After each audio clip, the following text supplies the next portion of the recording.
సీరియల్లో సినిమాలో నటించాలనుకుంటున్నారా? అయితే వెంటనే మా యాక్టింగ్ స్కూల్లో జాయిన్ అవ్వండి.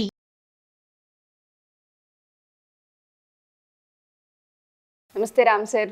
నమస్తే అండి. థ్యాంక్స్. చాలా సందర్భాల్లో మనం రెగ్యులర్గా వాడే పదం అనే చెప్పుకోవచ్చు. ఒక మనిషి ఏ చిన్న సహాయం చేసినా మొట్టమొదటిగా నోటి నుండి వచ్చే మాట థ్యాంక్స్ అని. ఒక థ్యాంక్స్ ఒక మనిషి ఆనందంగా ఉండడానికి ఎంతవరకు దోహదపడుతుంది అంటారు? మంచి ప్రశ్న అండి. ఎందుకంటే రోజు కాన్షియస్గానో అన్కాన్షియస్గానో వందల సార్లు వాడే మాట తెలిసి తెలియక దాని అర్థం తెలియక వాడిన సందర్భాలు కూడా చాలా ఉంటాయి. థ్యాంక్స్లో ఇంత అర్థం ఉందా? రోజు వాడుతున్నది కదా, మనకు తెలుసు కదా. ఎవరైనా మనకు హెల్ప్ చేస్తే మనం థ్యాంక్స్ చెప్తాం కదా, ఇదే మనకు తెలుసు. థ్యాంక్స్ గురించి ఇంకా కొంచెం డీటెయిల్గా తెలుసుకుందాం. అసలు థ్యాంక్స్కి హ్యాపీ మనీకి విజువలైజేషన్ 2.0కు సంబంధం ఏంటో తెలుసుకుందాం.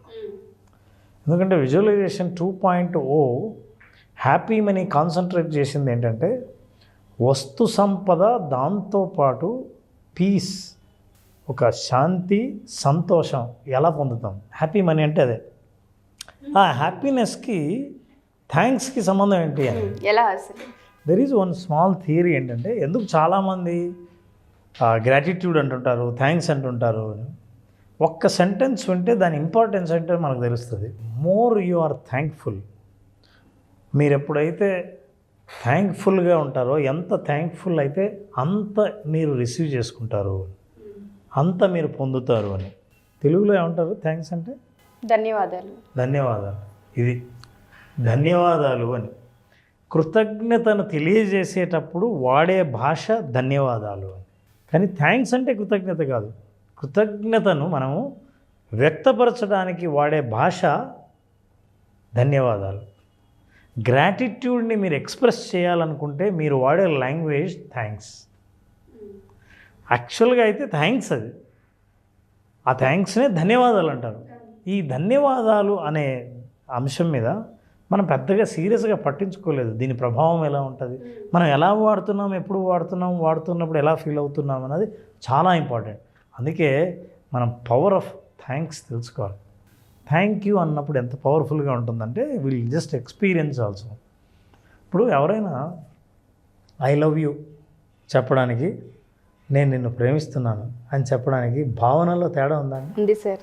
ఇంగ్లీష్లో చెప్పడానికి చాలా సరదాగా, చాలా క్యాజువల్గా అంటే అలవాటైన భాషలో చెప్పినప్పుడు, అదే మీ మాతృభాషలో చెప్పినప్పుడు దాని పవర్ మూడింతలు పెరుగుతుంది. ఎగ్జాక్ట్లీ సేమ్ ఇట్లాగే థ్యాంక్స్ అని మనం క్యాజువల్గా చిన్నప్పటి నుంచి చెప్పిన అలవాటు ప్రకారం చెప్తూ ఉంటే దాని పవర్ ఏమవుతుందంటే మెకానికల్ అయిపోయిన తర్వాత ఫీలింగ్ మిస్ అవుతాం. థ్యాంక్ యూ అని అంటే, అవును వాళ్ళు ఎన్నిసార్లు థ్యాంక్స్ చెప్పారు అంటే చాలాసార్లే చెప్పి ఉంటాను అని అంటారు తప్ప, ధన్యవాదాలని ఎన్నిసార్లు చెప్పారంటే ఒక్కసారి చెప్పండి గుర్తుంటుంది, పొద్దున్న చెప్పాను ధన్యవాదాలని. భాష మారిస్తే భావం మారుతుంది. అసలైన థ్యాంక్స్కి మీనింగ్ ఏంటంటే ధన్యవాదాలు. ఏంటి ధన్యవాదాలు? నేను ధన్యుణ్ణి, పొందినందుకు నేను ధన్యుణ్ణి, ఆ ధన్యవాదాలు చెప్తున్నాను.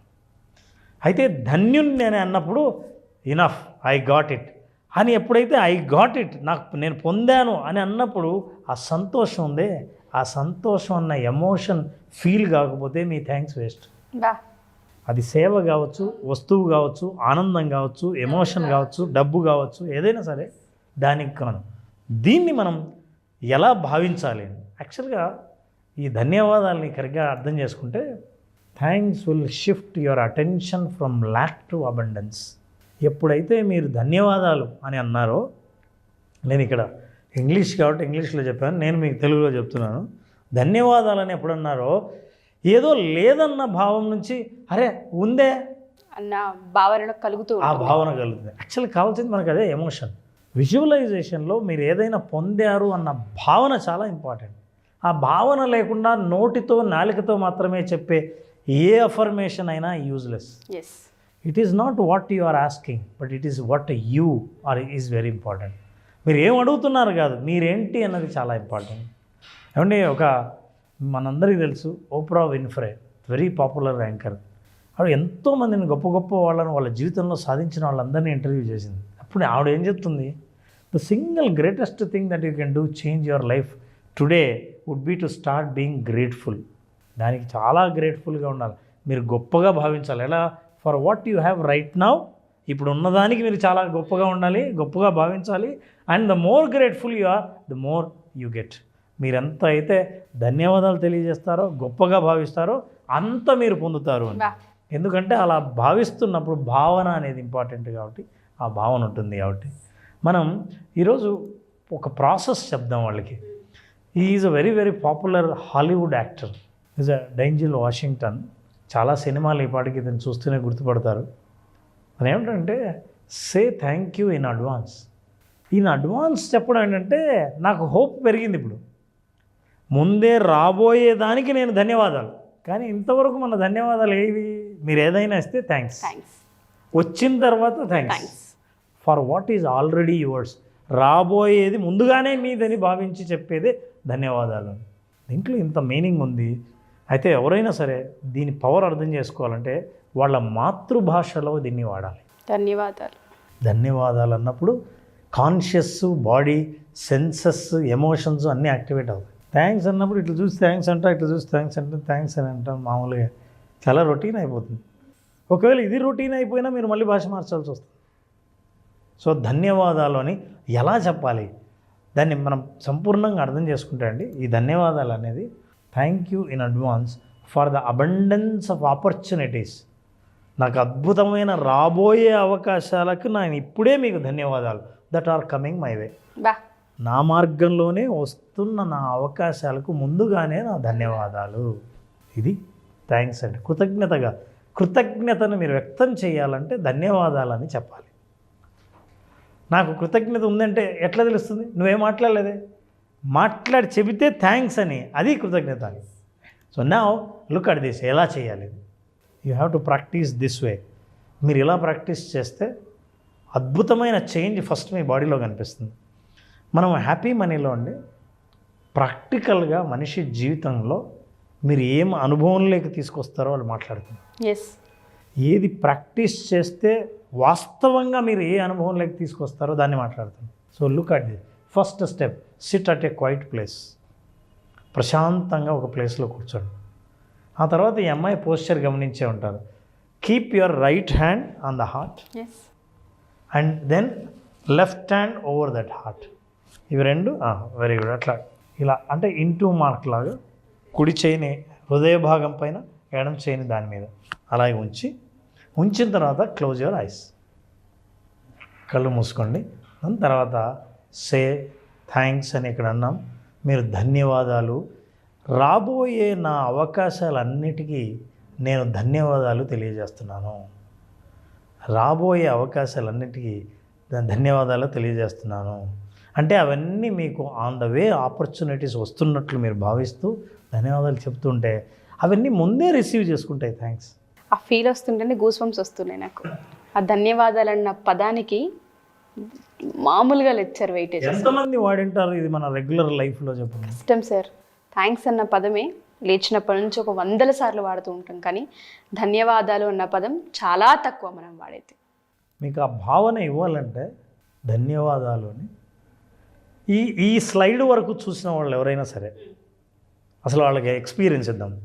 ధన్యవాదాలని కింద కామెంట్లో టైప్ చేస్తే వాళ్ళకి మొట్టమొదటిగా అంటే టైప్ చేసి కోర్సులో జాయిన్ అవ్వాలనుకున్న వాళ్ళు ఎవరైనా సరే ఆ కింద ఇచ్చిన నెంబర్కి ఫోన్ చేస్తే they will have surprise gift. అసలు ధన్యవాదాలు అనేది మీ జీవితంలో రావడం మొదలు పెడుతుంది అనడానికి ఇది మొదటి మెట్టు. ఇప్పుడు మీకు ఆ గిఫ్ట్తో పాటు అంటే రాబోయేది ముందే నేను చెప్పాను కదా, మీరు దానికి మళ్ళీ ధన్యవాదాలు చెప్పండి. సో ఎవరైనా సరే మా ఈ ఎపిసోడ్ కనుక ఇక్కడి వరకు చూసిన వాళ్ళు ఎవరైనా సరే ఈ ఎపిసోడ్ చూసి రాబోయే అవకాశాలని ముందునే ఇన్ అడ్వాన్స్గా థ్యాంక్స్ చెప్పుకోవాలనుకున్నా, ఈ సెషన్కి మీరు కనుక హ్యాపీ మనీ క్లాస్కి జాయిన్ అవ్వాలి అనుకున్నా, కింద కామెంట్ బాక్స్లో ధన్యవాదాలు అని టైప్ చేసి స్క్రోల్ అవుతున్న నెంబర్కి కనుక మీరు వాట్సాప్ ఆర్ కాల్ చేసిన మా టీం ఖచ్చితంగా మీకు ఒక సర్ప్రైజ్ని అనౌన్స్ చేయడం జరుగుతుంది. అసలు అంటే ధన్యవాదాల యొక్క ప్రయోజనం ఎలా ఉంటుందో ప్రాక్టికల్గా వాళ్ళు ఎక్స్పీరియన్స్ అవుతారు. సో లెట్ దెమ్ అంటే మనం వాళ్ళకి ప్రయోజనం కలిగించడం కోసమే ప్రతిరోజు మన జీవితంలో ఎంత గొప్ప జీవితాన్ని మనం ఆస్వాదించే అవకాశాలు ఎన్ని ఉన్నాయో వాటన్నిటినీ వాళ్ళు మిస్ అవ్వకుండా మనం వాటిని పట్టుకొని ఈ నాలెడ్జ్ని అందుకొని ఆనందంగా ఉండాలన్నదే ఉద్దేశం. అవకాశాలు కూడా అట్లా ఇట్లా ఇట్లా ఎక్కడైనా పోతుంటే ఇక్కడ ధన్యవాదాలు ఎక్కడి నుంచి వస్తున్నాయో అక్కడికి flow అవ్వడం అట్రాక్ట్ చేయడం జరుగుతూ ఉంటుంది. మళ్ళీ క్లాస్ ఎప్పుడైనా అవకాశం ఉంటుంది, ఎందుకంటే విజువలైజేషన్ అది ఎక్స్పీరియన్స్ చేయడానికి మీరు పెట్టింది కంప్లీట్ ప్రాక్టీస్. అవును. ఒక జీవితాన్ని అర్థం చేసుకోవడానికి, కెరీర్లో సక్సెస్ అవ్వడానికి, దాంతోపాటు చాలామందికి మనీకి సంబంధించినటువంటి బ్లాక్స్ కొన్ని ఉంటాయి. సో ఆలోచన ఎలా క్రియేట్ చేసుకుని ముందుకెళ్ళాలి అనేటువంటి దానికి, కొంతమందికి ఏమో జాబ్కి సంబంధించినటువంటి వాటిలో ఎంత త్వరగా క్విక్ చాలామంది గ్రాప్ చేసుకోవాలని ఉంటుంది, క్రాక్ చేయాలని ఉంటుంది. అవును. దానికోసమైనా సరే సో విజువలైజేషన్ ప్రాక్టీస్ అనేది మళ్ళీ ఎప్పుడు ఉండే అవకాశం ఉంటుంది. అలాగే విజువలైజేషన్ ప్రాక్టీస్కి చాలా మంచి స్పందన వస్తుంది. ఎందుకంటే నేరుగా ఎదురుగా వాళ్ళ చేత ప్రాక్టీస్ చేయించే అవకాశం నాకు కూడా వచ్చింది. ఇది సెప్టెంబర్ 14వ తేదీన బ్యాచ్ స్టార్ట్ చేస్తున్నాం. September 14th. అట్లాగే ఈ ఎపిసోడ్లో స్పెషల్ ఏంటంటే 18th నాడు పున్నమి. ఆ పున్నమి రోజు స్పెషల్గా యోగ నిద్ర సెషన్ ఉంటుంది. పున్నమి రోజు రాత్రి యోగ నిద్ర సెషన్లో పాల్గొన్న వాళ్ళకి ఏవైనా సరే మానసిక రుగ్మతలు కానీ, నిద్రలేమి సమస్యలు కానీ ఉన్నవాళ్లే కాకుండా ఏవైతే మెంటల్ బ్లాక్స్ ఉంటాయో, ఆందోళనలు ఉంటాయో, భయాలు ఉంటాయో, నిర్ణయాలు తీసుకోలేకుండా ఆగిపోయిన బ్లాక్స్ ఏవైతే ఉంటాయో వాటన్నిటిని రిలీజ్ చేసే యోగ నిద్ర 18th ఉంటుంది. 14th రిజిస్టర్ చేసుకున్న వాళ్ళకి మాత్రమే ఈ అవకాశం. 14th బ్యాచ్ స్టార్ట్ అవుతుంది, సెప్టెంబర్ 14th. యోగ నిద్ర కోసం చాలామంది ఎక్స్పెక్ట్ చేసేటువంటి వాళ్ళు ఉన్నారు. స్పెషల్ అకేషన్ డే రోజు పెడుతున్నారు. అవును. సో ఇది స్పెషల్ క్లాస్ అని చెప్పేసి చెప్పాలి. అవును. ఈ మంత్కి special class visualisation practice September 14th నుంచి ఉంటుంది. కాబట్టి ఆసక్తి కలిగిన వారు స్పెషల్ క్లాస్లో కనుక మీరు ఎన్రోల్ చేసుకోవాలి అనుకున్నటువంటి వాళ్ళు స్క్రీన్ మీద మీకు కాంటాక్ట్ నెంబర్ కనిపిస్తుంది, దాన్ని మీరు కాల్ ఆర్ మెసేజ్ వాట్సాప్ చేసి వెంటనే ఎన్రోల్ చేసుకోండి. Anyways thank you, great experience and thank you so much Ram sir. Thank you నారాజ్. Thank you.